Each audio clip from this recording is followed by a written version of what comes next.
Suruhanjaya Pencegahan Rasuah Malaysia telah menyerahkan perintah notis kepada Ahli Pendidikan Mirzan Mahathir untuk mengisytiharkan aset dalam tempoh 30 hari dalam siasatan berhubung maklumat dalam kertas Panama.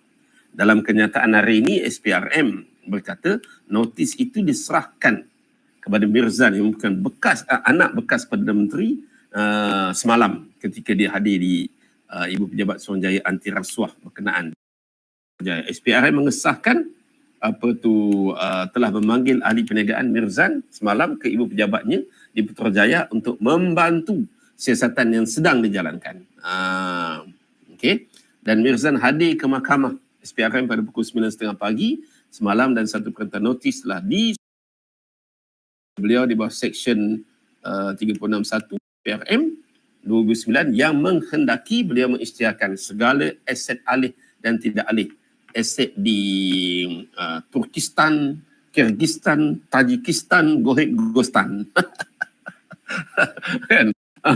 Semua aset itu perlu diisytiharkan oleh Mirzan, dan kita semua tahu kan, kita semua tahu.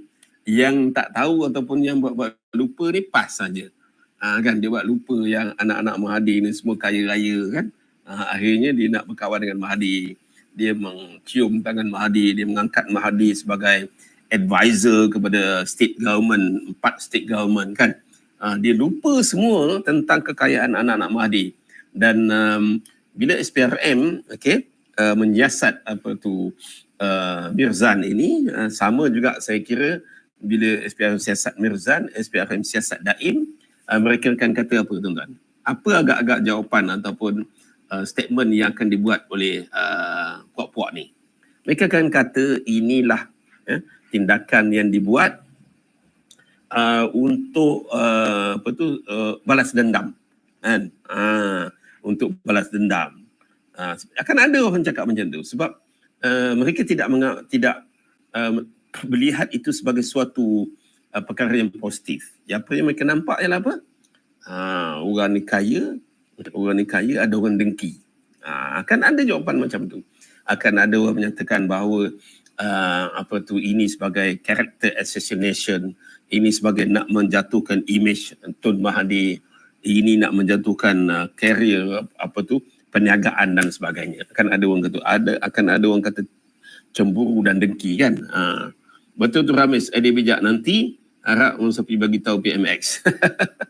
Last negeri-negeri berdekatan dengan setan. Kes Nusi diteruskan atau digantung ke tarikh lain. Harap dia dipakaikan baju lokap dan direhatkan dari karier politik. Cik Ramis, yelah kita ni ada undang-undang di mana undang-undang kita ni selagi seseorang itu tidak dibuktikan bersalah kan, jadi dia tak bersalah. Tu undang-undang kan dalam negara kita dan di seluruh dunia. Maksudnya seseorang itu yang dibicarakan dia masih lagi belum dikira sebagai bersalah kan. Dia masih lagi belum dikirakan sebagai bersalah sehinggalah dia melalui proses pembicaraan mahkamah apa semua tu dan dia dijatuhkan hukuman. Tetapi kita ni Cik Ramis dan sahabat-sahabat semua, kita ni berbeza dengan negara luar, negara moden, negara maju. Kalau negara maju, pemimpin-pemimpin yang didakwa di mahkamah, sama ada pendakwa itu betul ke, salah ke, atau dia nanti dia rasa dia dimenang ke atau dikalah ke di mahkamah. Pemimpin-pemimpin di negara maju, mereka ada integriti, mereka ada maruah, mereka ada harga diri. Di mana kita akan dengar bahawa mana-mana pemimpin luar negeri, kebanyakannya apabila mereka itu didakwa di mahkamah, mereka akan letak jawatan. Mereka akan letak jawatan atau mereka akan bercuti, berehat. Dia tak akan nak pegang jawatan lagi. Contoh macam Sanusi, contoh macam Muhyiddin kan. Mereka tidak akan sanggup untuk memegang jawatan sebab apabila mereka didakwa, itu menunjukkan bahawa sudah ada bukti-bukti yang mereka itu boleh disabitkan dengan kesalahan. Sebab kalau bukti-bukti tidak kukuh, Jabatan Peguam Negara tidak akan proceed kes itu ke mahkamah. Kan contoh di siasat, polis siasat lepas komplit kertas siasatan, submit pada Jabatan Peguam Negara, Jabatan Peguam Negara tidak proceed untuk pendawaan, no further action, maksudnya tak ada pendawaan, tak naik mahkamah. Itu lain, maksudnya mungkin mereka tak letak jawatan atau tak bercuti. Tapi ini kes-kes di mana apabila Jabatan Peguam Negara membuat keputusan proceed untuk pendawaan, maknanya apa? Maknanya ada bukti-bukti yang kukuh yang mereka ini boleh disabitkan dengan kesalahan. Dan kalau di negara luar, negara maju, kalau seseorang pemimpin itu telah pun didakwa di mahkamah, confirm for sure mereka akan letak jawatan ataupun mereka akan bercuti. Tapi kita ni tak, tuan-tuan, buat muka tebal, buat muka sposin, terus nak pegang jawatan, Sanusi ke siapa ke, tetap juga nak pegang jawatan. Muhyiddin tetap juga PAS mendukung Muhyiddin. Muhyiddin jadi pengurusi PN. Sedangkan Muhyiddin telah didakwa atas dakwaan salah guna kuasa dan juga dakwaan rasuah di dalam kes apa? Jana Wibawa. Tapi itulah negara kita, kan? Tidak ada rasa bertanggungjawab, tidak ada rasa malu, tidak ada rasa berintegriti. Akhirnya apa, tuan-tuan?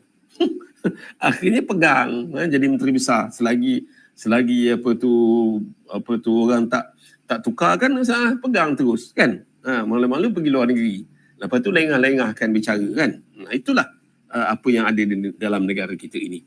Seperti burung terbang sambil tercirit dekat bawah, kena dekat kepala jadi dungu. Cik Hamis kata apa? Macam dia keluar negeri, tahu akan dijatuhkan hukuman. Bukti kukuh, sudah boleh cabut lari. Ada orang baru nak disiasat oleh SPRM pun dah tak berani nak balik. Tak berani dah nak pergi ke SPRM untuk menjawab soalan-soalan SPRM. Kan? Ada orang sampai ke tahap tu, bukan kata didakwa di mahkamah. Nak jadi saksi pun dia tak berani, tuan-tuan. Ada orang macam tu kan. Okey, tuan-tuan. Okey, kepada kawan-kawan kita yang belum subscribe channel YouTube saya, sudi kira untuk subscribe, share, like, tekan butang loceng. Okey. Rasa ikat Sanusi tolak je dah. Kawan-kawan kadang-kadang bagi cadangan yang apa orang